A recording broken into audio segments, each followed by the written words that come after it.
Welcome back to Seedlings, your beginner's guide to literally everything homegrown.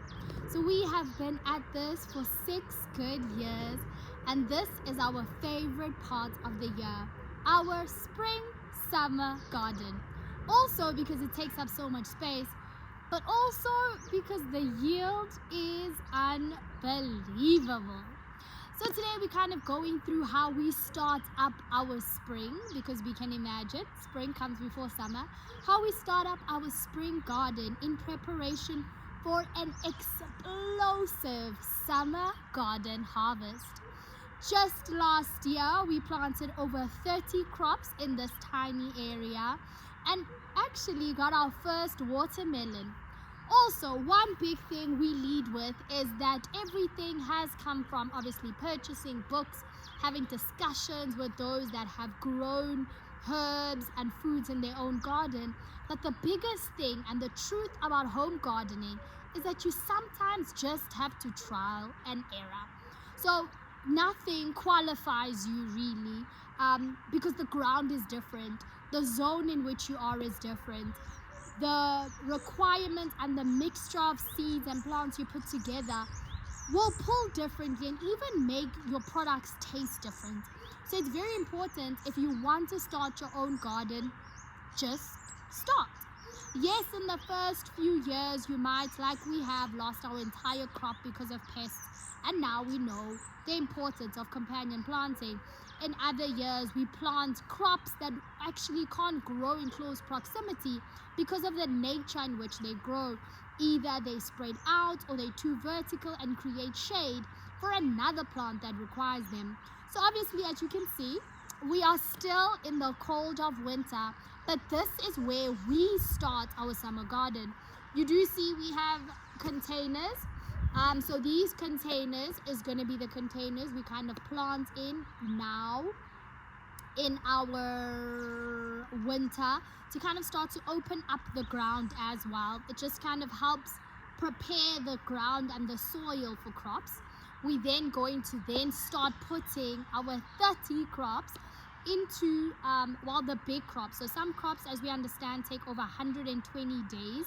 So these are the crops that we'll put into containers while it's still cold, keeping them in a room, watering them daily, but we basically allowing them to germinate within conditions we've created, even though we are still in the winter. We then pop these in, and lots of radish. This is definitely all in winter. A big thing that my sister loves is that she loves to water soil. Now, you must remember the importance of that. So during our winter time, there has been some areas or parts of our garden where we were unable to succession plant or plant other crops, and we understand that the soil can erode. So therefore we lose all the buggies that are living in the soil that we need, our earthworms, and we literally lose nutrients. A lot of the time my sister still waters areas that are not in active garden. So that's also really important. So still add nutrients, still water the garden or the space you want to work in, turn over the soil, remembering during this time is a time that our root crops flourish. So we currently have onions, beetroots, carrots in the ground. These are root crops that actually really need the soil to be turned quite far down. So if you understand, you want your onion that big, for an example, you actually want to go down into the soil a little bit more to ensure that root can actually really grow and expand within the ground. So that's also really good. So try by all means to start adding seeds into your soil now. So if you want a great summer harvest, you need the ground to start producing. You need to clean out the soil. So put in the crops that pull out certain nutrients. You're putting in crops that are going to add certain nutrients, but you want the cycle to begin so that even as you cut and harvest, you kind of get into the hang of it. So let me get into the top 10 tips I would give to a first-time summer gardener. So let's go. My first and most important tip is start. So start in containers with some of the seeds that you want for your summer garden. Start in, we have a bed right next to us, which is a wooden bed. If I couldn't or don't have the back to dig into the ground, then obviously we have our extensive garden behind us. It is really quite small. It is less than 5 meters by 5 meters, but it produces, I tell you, it feeds many. So that's number one. Just start in your containers, start in like your raised beds or your DIY raised beds, or again, just start in the ground. Starting means get the soil and put the seeds in. Number two is start with a water schedule. Very important in summer. A lot of our crops needs good watering, deep watering, not daily, that's the important thing, needs deep watering. Now you need to get into a habit of understanding what is your water system. Are you using a hose? Are you using a water can? Do you want an irrigation system? So figure out your watering system, because that will be the biggest determiner if your pumpkins are going to make it in summer. So just make sure that you figured out a plan of where is your nearest tap to the garden that you've set up. Then number three, this is a big one for summer, is how are you going to control your pests? So we had last year created nice little bowls for water as well as bird food, because we understood, and during what we were planting, we thought birds were the greatest way to control some of the basic pests. We've now developed even more pests, so now we have like snails in our garden. So now we're thinking of other ways to now mitigate having snails in the garden. So now we're looking into like, do we want ducks in our little small area? Or do you want to add, so you must remember we are completely organic. So we are trying to figure out, can we add more birds? Can we add more ducks? Can we add rabbits? What can we add that nature provides to control your pests? So start to think about it. What are some of the pests that your area that you currently see have? Or if you start, like I say now, you then start to see what holds in the ground and what doesn't hold in the ground. But again, you might lose an entire season of crops, and that's okay, as long as you have your journal, which is number 4. Journal, journal, journal. So obviously the journaling was very overwhelming for us 6 years in, and honestly we started journaling only the last 2 years, because it's a lot. Why must I write down my failures? No. So that's why I say start first, water your garden, keep the things that will like discourage you far away from the garden, and then when things are starting to go, journal it, write it down. What is good, what is bad, what is working, and what is not working. We have journaled how we set out the garden, which crops we put next to which crops, because that does take a lot of research. Certain crops cannot grow next to each other, again because of their feeding requirements, because of their height requirements, so a lot of things like that. Number 5 is my favorite one, and that's why it just blossoms, because it's right next to us. A beautiful thing about the summer garden is that it looks amazing. Lots and lots and lots of flowers. So one thing that we also started quite recently, which really helped increase pollination by exponential bounds, is to add in flowers.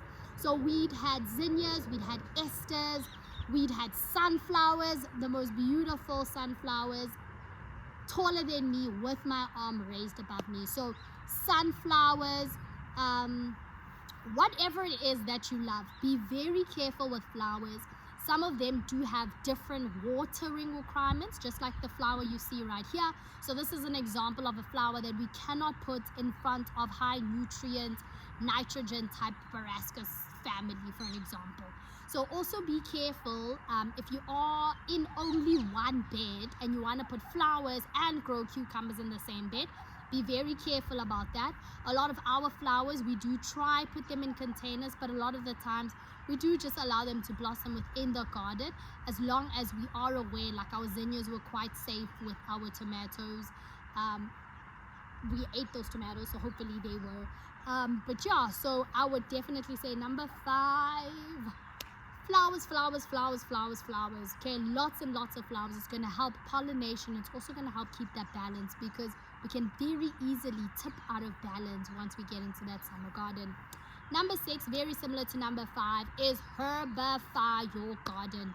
So a big thing is that we jump into the major crops like we did when we went through our extensive list of crops that we grew.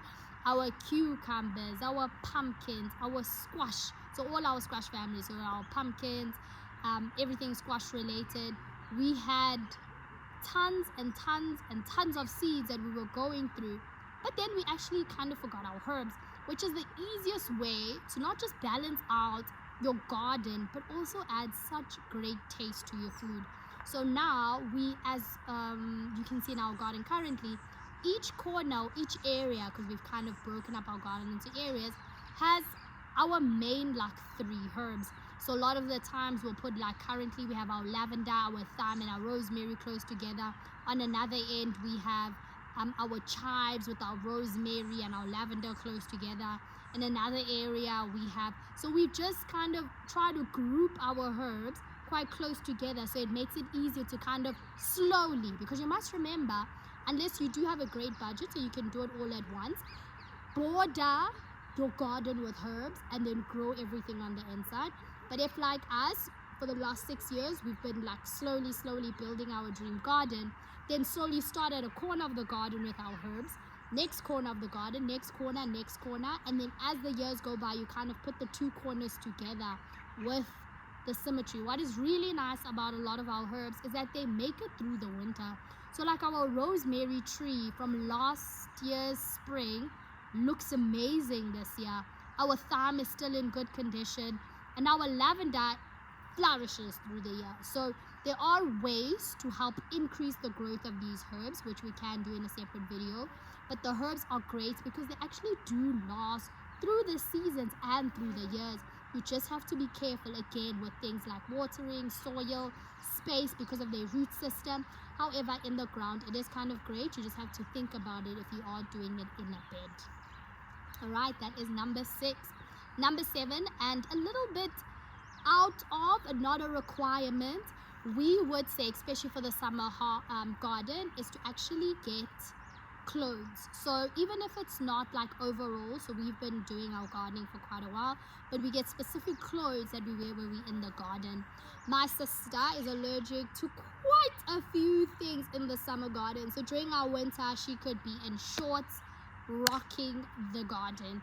But in summer we have woken up covered in rashes, covered up in things, and that's because it's the first time you're in the garden. So some of the things you don't actually know you are allergic to until you are allergic to them.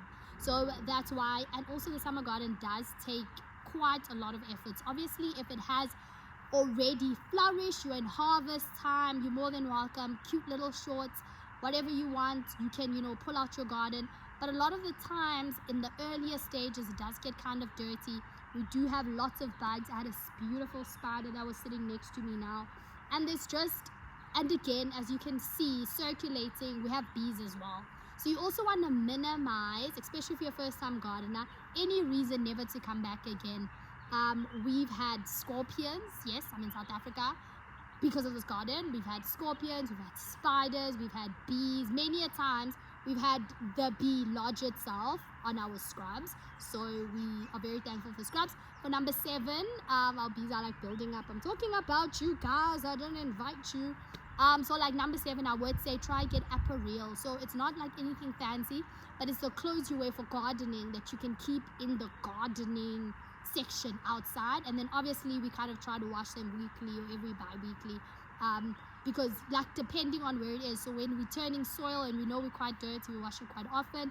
Shoes also quite important, so that you don't get things like piercing through your foot, which has actually pierced through one of our shoes before. But yeah, so again, I would definitely say apparel. So just have your hoodie that you wear or your long pants that you wear, the clothes just designated to keep you safe in the out garden. Number 8 is a basic list of some of the things we thought are quite important. So literally we start the garden off with like containers and soil, and your soil doesn't have to be anything fancy. You can literally store by your compost and manure, a good mixture between them, remembering the composition that we want a little bit more compost than manure, because the manure is a lot more dense, making it harder for the seeds to kind of break through and sprout. Alternatively, if you are hearing this before your summer garden and you have time, you can make compost from all your food scraps. So we have done that, and we have bags full that literally we start the season off with our own organic compost. So we basically take like our eggshells, our tea bags, any greens, so it mustn't be anything rotten or cooked. We kind of also chuck it in there. Sometimes we have, I'm just trying to think, our egg trays. We have our toilet paper rolls, the brown on the inside that we add on that as well. All paper must be organic, so just be careful. Don't use like printed paper in your organic compost. And then we mix that with, like, sometimes if you want to speed it up, you add a little bit of water in there and you turn it around often. And then you're also more than welcome to just add in soil in there. So if you buy 1 bag of compost, it actually then ends up making 4 bags of compost, because you're adding all these organic stuff. And the only reason we kind of just add that is to speed it up as well. But again, you can go organic from the soil right into how you take care of your crops and how you grow them. So you can really have it. Number 9 and number 10 are extras. So you must remember, you've started, you're watering your garden, you dressed up correctly, you're taking care of pests, you've added in your herbs, you've added in your flowers, your seeds are growing, your flowers are there, your herbs are there, you protect it, and you watering. Flourish 100, summer garden on lock. However, the last 2 things are a little bit extras, which you do not have to have, but are kind of nice to have. Number 9, I would say to invest in your knowledge required to grow your garden. Remembering again, experience is the best teacher in this aspect. A lot of books are in the market, however, they are written in different zones as well, so be careful of that. Additionally, your soil is different. One thing my sister loves to say, she says it only gets better in time, because the more you work the soil, the better the soil produces. Well, removing things like erosion and obviously planting the same crops and depleting the soil of nutrients, removing all of that, it actually does get better with time. So in essence, experience is the best teacher. So if you do not have maybe the funds to purchase a book, or maybe, following a YouTuber that really gives you sound, solid advice of how to grow really one by one, try not to be overwhelmed with too much. But I do think that you should invest in your knowledge. Like I said, we have conversations extensively with people with their own gardens. We've invested in some books as well, but we also watch a lot of YouTube videos that have inspired us. This really began at a time when we were a little bit on the food scarcity, and we didn't know, where we could generate enough to eat well. And then we realized we could actually eat well if we sacrificed a little bit more time to get here. So this is really not a story of great wealth, but it's a story from quite a dark place in our life that produced something that not just helps us combat the hard days in our lives when we come here and breathe a little bit, but it really helps us on the good days, because it teaches us a lot of principles of waiting, of understanding that it doesn't matter what you put in, you get back what you put in. We've never put in a seed and got an apple tree, but it really has helped us on the good days to understand why we are worthy of the success we're in, but also on the bad days to help us understand that everything eventually passes. Yes, we've lost many crops, but then they grow. So sometimes it does help to have someone that has walked it before you, which is something we learned the hard way, and just lean on them. Some things you don't have to learn by yourself. So I would say number 9 is grab the knowledge. If there is knowledge around you, utilize that to minimize your mistakes. And number 10, and the last one, which again, as an organic garden, we understand that our growth is a little bit smaller. So be very intentional about how you add in your supplements for your plants. Let's use that word. Let's use supplements, because there's a long list and there is so much on the market that you can add in, again, that has to be organic, to help speed up the growth, but actually give your plants exactly the nutrients they need. So read up and understand there's certain plants that need more phosphorus. So it's either you planting companions that give that off into the soil, or you again, like once a month, add that into the soil. Starting your season off with bone meal or a liquid fertilizer, or even again organic fertilizers. So number 10 is just be careful what you choose, but definitely add some sorts of supplements just to help give the garden some things that you might fail in the first few years until you understand what each plant gives and what each plant requires. And that is it. You have 10 basics over our last 6 years that I think should be enough to give you an explosive summer harvest. So come along with us as we show you how we are about to explode in this little area. Containers are ready. I hope you are too. Until the next one, goodbye.